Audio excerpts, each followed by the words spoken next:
My name is Claire Shelton Lee, and we are at Pop's Place in East Lowndes County. You know, our goal is to continue the vision that our great-grandfather had when he first started purchasing property back in 1900. And we have continued carrying that on through every generation. I am now in the 4th generation.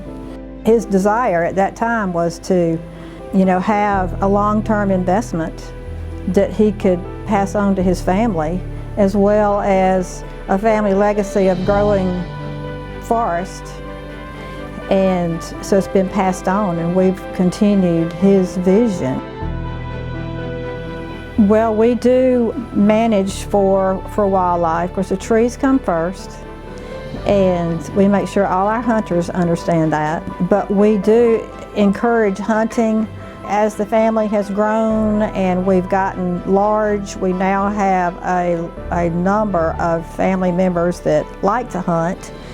So we have areas set aside for family members, but then we also have a number of hunting leases too. We do have but deer. We do duck hunting on our pond, and we have turkey hunting. And when you manage your forest properly, that's going to bring your wildlife. So the first thing that I do is make sure we have healthy forest. And there's a lot that goes in with that. I'm a big proponent of prescribed fire. When I was in forestry school, they taught us that's the best management tool you can have in managing your forest is using prescribed fire.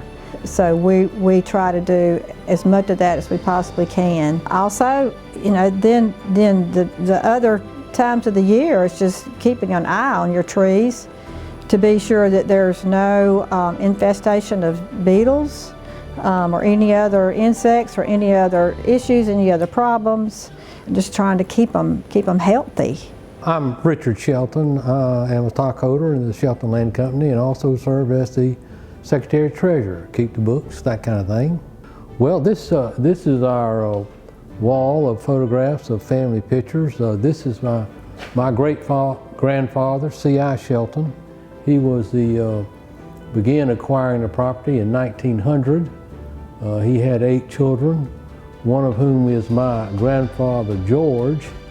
And this picture made in 1934. We think it's important to maintain history. It's the family members, the next generation. It's also good to be aware of history. Turpentine was the mainstay of the operation, and of course it's completely gone. The family has had to adjust. This is a good lesson to us that we must always be looking for new markets for our products and always be attuned to what's going on to make sure we can maintain the profitability of the family operation. Our property was first enrolled October the 6th, 1948. My grandfather is the one that enrolled it. We were the number 3 tree farm to be enrolled in Georgia.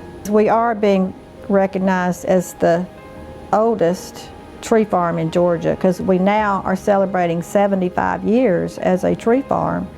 I have around 5,000 acres or so, and she's responsible for all of that. She does the timber harvesting, she does a lot of prescribed burning on her land, and then of course she does the reforestation when they plant after they've had a harvest, and she's also planted a good bit of longleaf in the last couple of years. She just does really good forest management. I cannot imagine doing anything else. Cannot imagine doing anything else. I absolutely love this, and I've actually had people ask me when I'm going to retire. I'm going, why would I ever do that? I mean, people retire to do what I do. On behalf of the Georgia Tree Farm Program and the Georgia Tree Farm Committee, we want to congratulate Shelton Land Company on our 2023 Tree Farmers of the Year. Thank you. It is truly an honor.